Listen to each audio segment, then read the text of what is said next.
Svega bih te zamolio da se predstaviš i da nam kažeš nešto o najsvežijim događajima povodom Vidovdanske proslave na Gazimestanu i Gračanici. I'm John Bosnich. I'm a professional journalist and I also live here now in Serbia. And I joined the group of people who are going to Gazimestan for the anniversary of the Battle of Kosovo out of my own personal interest and also because I wanted to see what kind of obstacles the Albanian so-called authorities were going to place in the way of the Serb visitors this year. Kosovo pokušava da se predstavi kao multikulturalno, multietničko društvo. Međutim, napadi na Srbe, koji su naročito pojačani u posljednje vreme, imali smo NATO napad na srpske civile, imali smo posle Vidovdana brutalno ubistvo porodice Jeftić, ozbiljno narušava taj koncept, ideju suživota Albanaca i ne Albanaca. Šta se konkretno desilo na Gazimestanu? Kako je došlo do incidenata?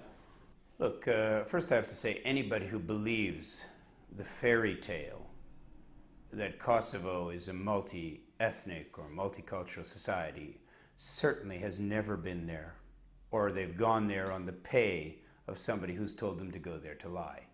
It's as simple as that. The minute you enter Kosovo, you know that you are either one of those who's in charge, that means an Albanian or their international supporters, or you're one of the hunted, literally hunted, minority ethnic groups. And that seems to be the primary objective of the Albanian authorities there, to determine who's who and to make life as hard as possible for those who aren't among the Albanian ruling group. This year at Gazimestan, there was a real effort on the part of the people who visited to do nothing of any kind that could be assumed to be a provocation. Nothing at all. I was traveling on one bus in a group of 4 or 5 buses where repeatedly each and every person was told, let's be as peaceful and as non-confrontational as we can be to make our presence known without provoking any activity. Little did we know or expect that the provocation was already planned well in advance from the other side. When we arrived there, there was a long tunnel, you could call it, of police in black special forces uniforms, with guns drawn, with machine guns lining the route as we got out of our buses. And I saw this group of, literally like crack special forces. Like the type of people, I'm a war reporter, so those are the type of people you see on the very front lines who are going to infiltrate the other side and kill whoever they get to. Okay, so those were the fellows who were lining the road there. There were a couple of regular police wearing blue-style uniforms, and then the rest were these special forces in black. And they created a narrow pathway in which the people had to sort of single file go through this gauntlet of rough and rude and terrifying police who would, without any warning and without any prior notice, grab their t-shirts, grab their flags, grab their hats, grab anything that represented Serbia and either inspect it roughly, and if they found that it was something semi-neutral or not objectionable to them personally, maybe let it go through, but very, very few. And all the rest had their clothes stripped off their backs and thrown in the ditch. And basically anybody who wore something that was red, blue, and white, or anybody who wore something that was like a traditional ethnic dress or costume, or anybody who wore something that bore the Serbian coat of arms, or the double-headed eagle of Serbia, or any other thing that could be associated with Serbia, was stripped. They weren't offered the chance to go back to their bus and leave their shirt there. 30 godina stara kapa od mojeg dede. A gdje je ta kapa? Eno, uzeli su je I bacili su je dole. Jer to demokratija. They were stripped, their personal possessions were seized and thrown in the ditch.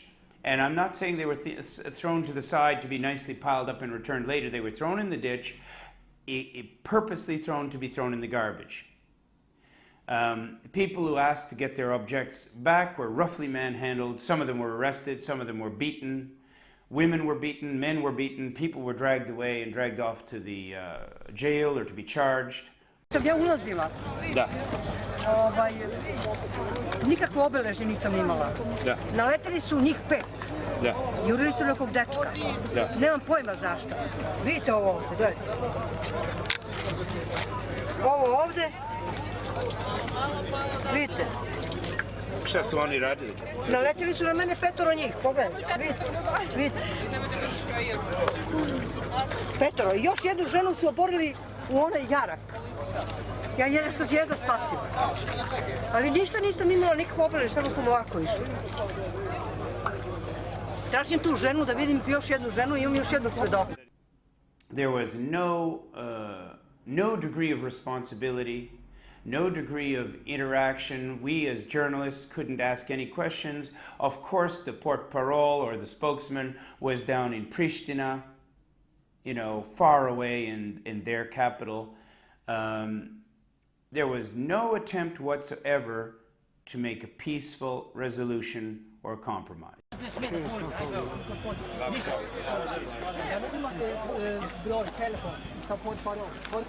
Nastavite, nemamo vreme da se bavimo tobom. Nemamo broj, ajde. I was working as a press officer in KFOR. Norway had sent me to be a spokesman for the entire KFOR, not only Norwegian KFOR, but the entire KFOR. February 16, 2001, that is a very, very important date for me. Because at that time I was in Pristina. But then I heard people saying, oh, come on, there is a big bomb in Podjevo. And if you remember, this was the Niche Express. Albanian terrorists had placed an improvised explosive device, an IED, remotely controlled, that blew up this bus. 12 people died, including 2-year-old Danilo and both his parents. So I was there hour and a half after the explosion. And to this date, I still remember that smell. The body parts and the blood on that bus. So February 16, 2001 was when I really started to think, are we really doing the right thing? Why did we go to war? So it started to work on my collective consciousness. But I didn't feel any individual responsibility. That came in February last year, in 2011, when I was planning to do a normal job as a journalist, speaking to Kosovo Serbian asylum seekers that my country, Norway, had returned to Belgrade. And I came there to the Resnik refugee camp outside the Rakovica in Belgrade.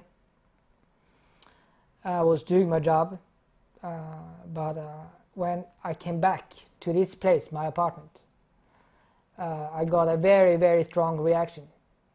You could say maybe a post-traumatic reaction, or maybe it was God who told me it's time for you to say sorry. Of course, it's not. I mean, I couldn't have changed the situation for the Maslavadic family who was refugees in Norway. But the fact that my government, Norway, was responsible for this, for sending them back, that was why I got my reaction, and I cried in his flat, and it started a process. And on March 24, last year I went public on RTS, the national broadcaster in Serbia, and gave my public apology to the Serbian people as a former NATO officer, because we were not able to protect Serbs and non-Albanians in a proper manner in 99 and 2000. So it was a starting signal. I mean, okay, I cried for a couple of days, but I mean, if I can be used as a tool to warn Western politicians not to go too easily to war and to create a better understanding in Western countries what we did when we went to war, I'm very happy. Nedavno je na Kosovu kao prostoru kolevke srpske nacionalne kulture i vere održan jedan od najvećih verskih i nacionalnih praznika. Naime, reč je o Vidovdanu, koja se tradicionalno održava svake godine na Gazimestanu. Ti si bio tom prilikom prisutan, zajedno sa velikom grupom Srba koja je putovala tamo iz unutrašnjosti države. I, nažalost, kao što znamo, doživeo si, ne samo i ti, mnogi drugi, ali ti si jedan od, kažem, žrtava maltretiranja, terora kosovske policije. Kako je uopšte došlo do incidenta?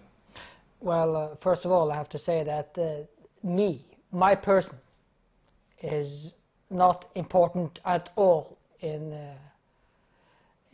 this story, because I can always go back to Belgrade, live in my nice flat. I can go back to Norway. This story is not about me, but the lack of freedom of expression and the freedom of speech for the Kosovo Serbs and other minorities in Kosovo. Of course, the new Kosovo state has a big problem in creating their identity. I mean, so they're very sensitive in this regard. Internationals, however, have helped them writing their constitution. And according to this constitution, Serbian flags and Cyrillic letters are allowed. So we came to Gračanica with some Serbians. We heard Patriarch Irene and everyone speaking. And we went to Gazimestan. And those responsible for the security in outside Gazimestan, that was the Kosovo police. I mean, this was something we created in the year 2000. A lot of former fighters of the Kosovo Liberation Army and others came to be police officers, and you also have some members of the minorities who are serving as police officers in Kosovo police. And of course, the police is responsible for creating a safe environment, and of course they have the right to search bags if I brought some Molotov cocktails or bottles to throw at the police to create disturbance. But I guess most your viewers have seen now what kind of provocation the Kosovo police were guilty of. Because I knew that they would see a Kosovo flag, Serbian flag on my T-shirt or Serbian flag on my hat would be seen as a provocation. That is why I put my T-shirt with a Serbian flag in my suitcase, and my hat with a Serbian flag in my pocket. Of course, these were souvenirs, not saying that I'm a part of any political organization in Kosovo, but I'm concerned about the freedom of speech and expression for Kosovo's minorities. So these police officers, they opened my bag, And they found my T-shirt and they threw it aggressively, like this. There was an attempt to provoke the Serbs. Now, as they knew in advance that most of the Serbs would be young males, because women and children are afraid to go to their national heritage site, and old people are afraid to go to their national heritage site for fear of being beaten up, they knew that they had a disproportionately high number of young men, and it's not that hard to provoke young men, but actually the men didn't fight, and they didn't object to the beatings, and mostly they managed to avoid a confrontation. But there was no doubt that this was a pre-planned event, and that the event was not planned at the site, yet planned in advance, because the men who came there with full battlefield dress and machine guns didn't just happen to have those in their police cars. So the event was planned in the Kosovo capital by people who wanted to provoke an incident, who wanted to provoke violence. I am more than certain that in the same way the crowds who stoned some of the buses and broke the windows of the buses were organized to be there, not just by the government, but by some of these so-called independence movements, which is just another branch of the government pretending to be a political movement. And I use the word government in quotes there, because that's not a government, that's a mafia group which is in charge through the power of the gun. Da li ti ljudi koji su nenaoružani, koji su obični civili, mogu zaista da predstavljaju pretnju nekome kada je u pitanju proslava jednog legitimnog državnog praznika? Look, the right of assembly, the right of freedom of speech, the right of freedom of religion, the so-called rights guaranteed by Ahtisaari, the protection of so-called EULEX monitors, the protection of civilians by KFOR, none of these concepts or physical force elements had any effect. None. Zero. You should ask them about the women who also had those shirts. They took off their shirts too, so they should go walk around here in their bras and they're almost naked. That's not. Women were forced to disrobe in public. Personal possessions were stolen and destroyed. Complaints were not registered. So I said to take yes police officers, okay gentlemen, I will take that t-shirt and I will put it in my car. No, we will try to wait. Okay, then I said, okay, is it okay for the gentleman to take back that shirt afterwards? And they said no. Sir, where are you from? Hungary. Hungary. My name is Christian Kos. I'm from Norway. How are you? And Serbian jail. Who are you monitoring for? EULEX? No, that's okay, but I mean... You have some kind of a European uniform on. Are you EULEX? And EULEX means EU law. Is it legal under EULEX mandate in Kosovo to force people to take off their shirts? Can I see your commander to ask him the question? And I ask you, do you have any influence on the Albanian Kosovo police here about their conduct with respect to arresting people who don't take off their shirts? It's really strange that we can't find anybody who can answer a question on this scene today. With thousands of people here, there's nobody to speak to. From EULEX or from KP. Not one person. What are they doing down in Pristina? Normally we can ask EULEX. Together with, for instance, John Bosnich, we were also trying to get answers from the authorities, but they refused to give any information. But of course, we have a lot of video recordings. For instance, this woman, she was manhandled by 5 strong Albanian police officers. Okay, He's your EULEX supervisor? No. No, I'm telling you, because I'm reporting to your superiors, that I reported to you.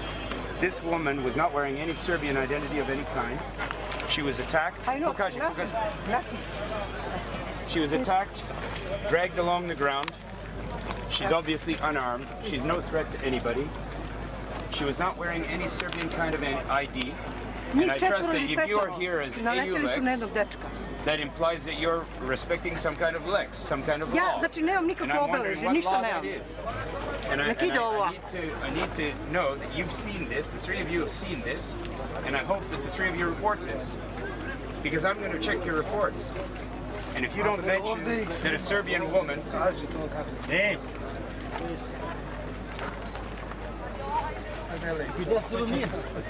No, but I mean, you're monitors. You're supposed to monitor. Here's something to monitor. I hope there's going to be in your report. Unless this is just camouflage. It may be just camouflage, that's fine. Još jednu ženu su ubili. No, it doesn't matter whether you're giving an interview. We just want to make sure that we were here and we told you. We were forced to attend a high-level religious ceremony in front of the Patriarch, which is like the Pope of the Catholic Church, barebacked, which is forbidden under the religion. We were beaten in full view of KFOR and EULEX personnel with no intervention and no objections. What was disturbing was the words of the police officer, one of the police officers who were present at the highway outside Gazimestan. Because, of course, the Kosovo police is supposed to be this multi-ethnic police force protecting human rights, being neutral and everything. But this police officer, he said, actually, this is Albania. This is not Serbia. Of course, he was speaking in Serbian, but if he had been this neutral police, he could have said, this is Kosovo, this is not Serbia. But he said, this is Albania, this is not Serbia. And this tells me something about the attitude of the police. When they're expressing the wish for a monocultural state in Kosovo, where Albanian language and culture is dominating completely. Dakle, u pitanju je zapravo grubo kršenje ljudskih prava, slobode govora, sve ono što zapravo čini suštinu evropskog uticaja kada je stvaranje Kosova u pitanju i izgradnje kosovske države, kosovskih institucija. A s druge strane, očigledno je da postoje dupli standardi. Da li možemo te standarde nazvati antisrpskim standardima? Jer ako jedno pravilo važi za sve ostalo, zašto ne važi i za nas? I respect your desire to be fair and to slowly find your way to the conclusion of whether or not this is a case of anti-Serbism. Obviously it is.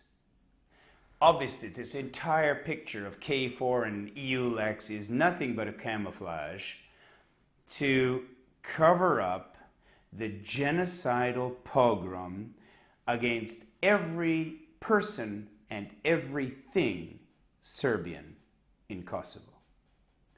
Not only are the people hunted down and killed like animals whenever that's possible, if that's not possible, they're assaulted in broad daylight in front of thousands of witnesses to terrorize them.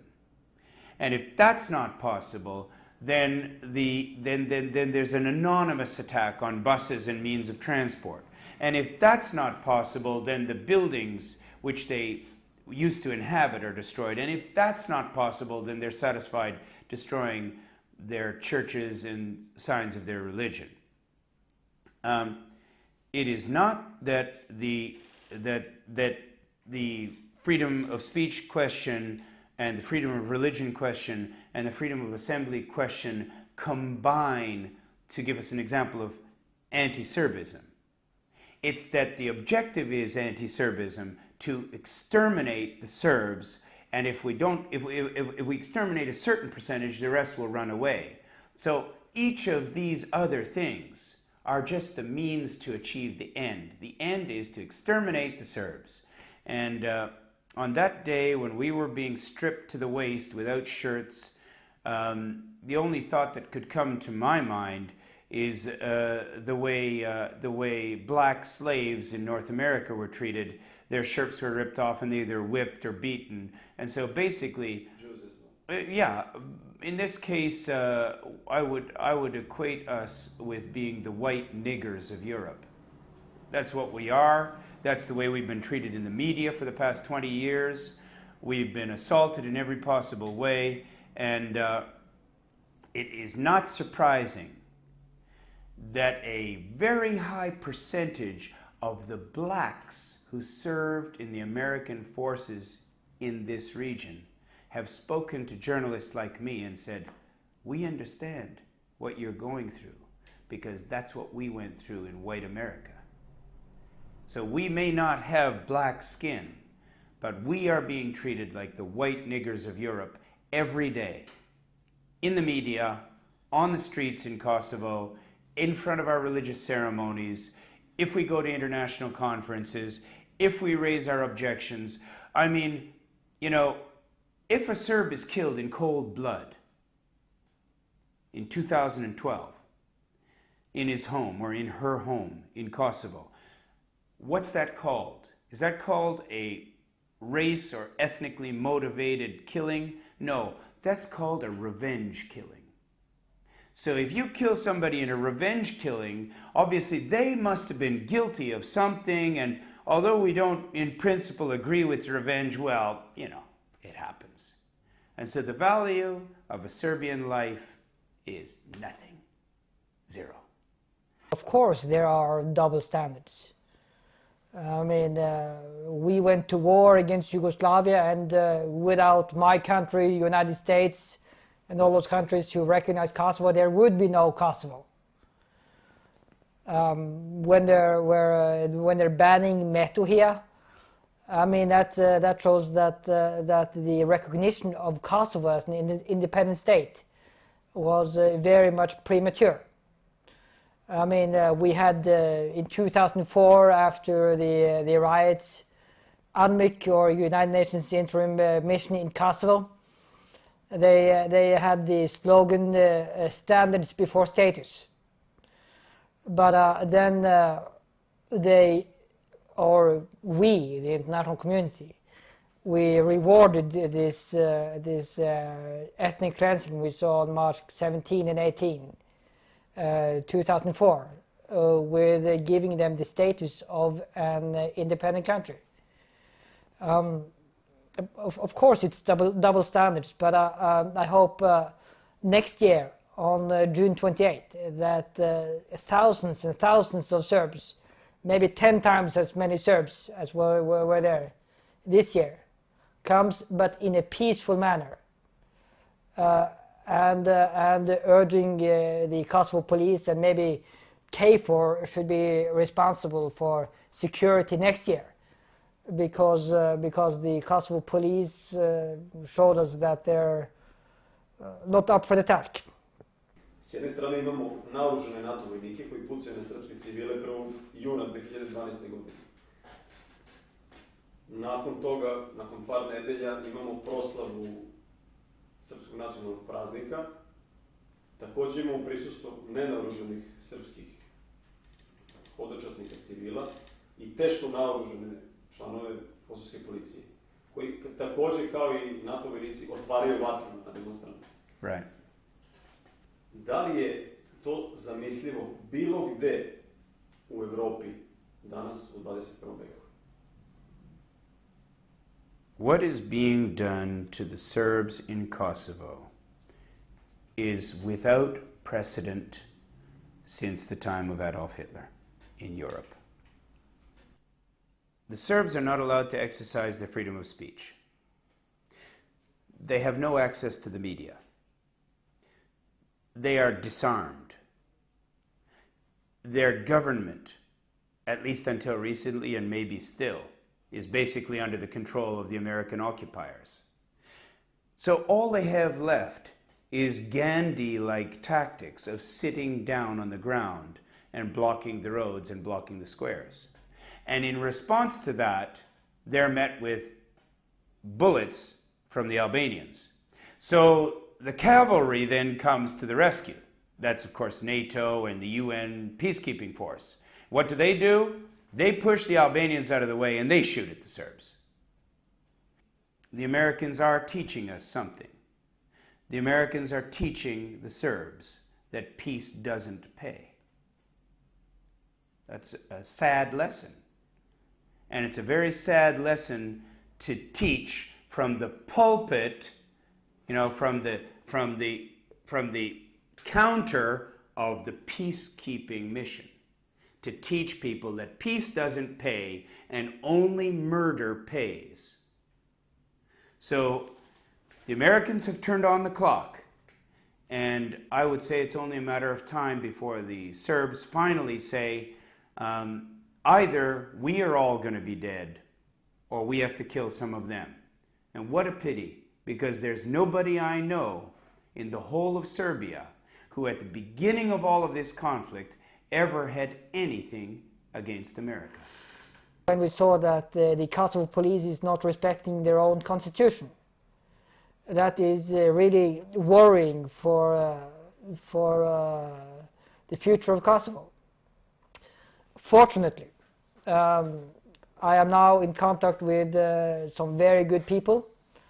Many of your viewers would know the political analyst Obrad Kesic. And Obrad was one of the first who offered his assistance.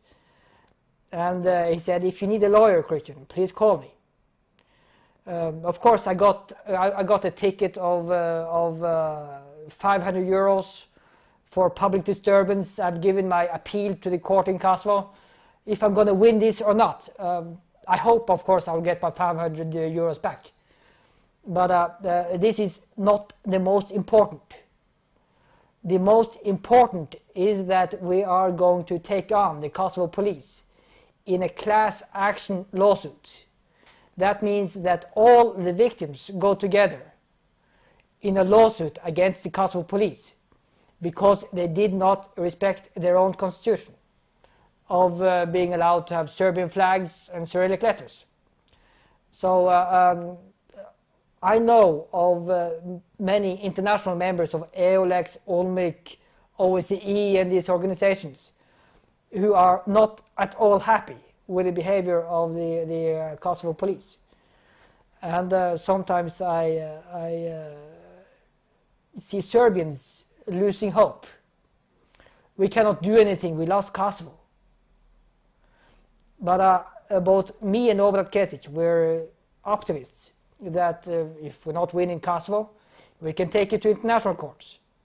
Because the freedom of expression and freedom of speech, it's an absolute requirement for a democracy. And in Kosovo now, I mean on Kosovo on June 28th, the Kosovo police expressed that they are not interested in democracy. But we will take them on, we will challenge them using the rule of law and the freedom of speech.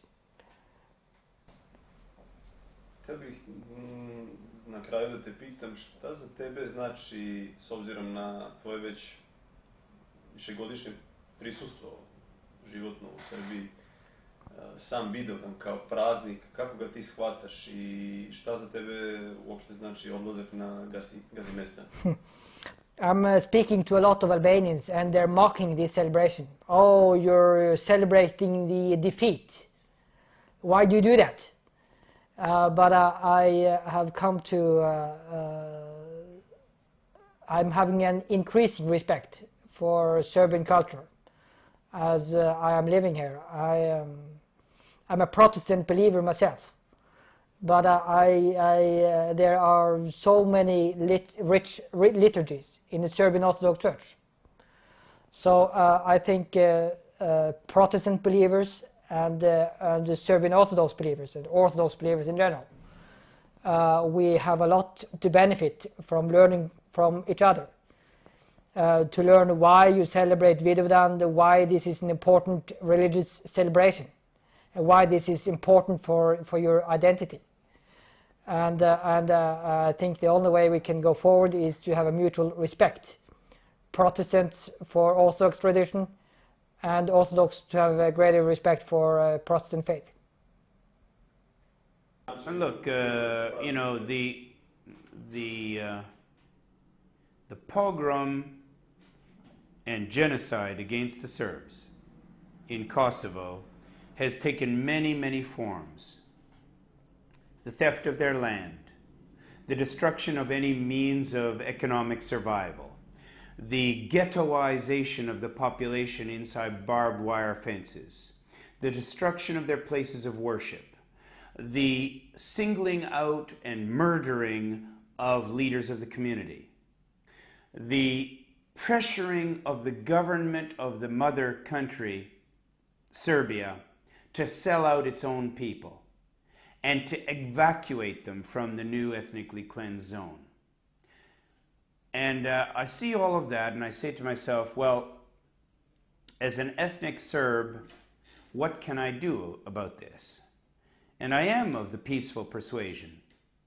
And I believe that the best thing I can do is to get organized with other people and peacefully go to Kosovo as often as I can to attend historical events, to visit churches, to, with my own body, raise the flag of the ethnic Serbian residents of Kosovo who were there long before NATO arrived, who were there long before the majority of the Albanians had ever come over the mountains into Kosovo, and who will stay there provided they have some kind of a show of solidarity from their fellow Serbs, even if it's a Serb who was born and brought up in Canada. Da li na kraju nešto možeš na srpskom da nam kažeš o još nekoliko reči o tvojoj knjizi koju pripremaš? Veliki privilegij. Kako će se ona zvati? Knjiga će te zvati... Koji je motiv njenog nastanka? Motiv moje knjige je da pravim opomena srpske ili zapadni političari. Da ne tako lako idu u ratu. Zato što mi smo imali pogrešni razlogi da pravimo rat protiv Jugoslavije od 1999.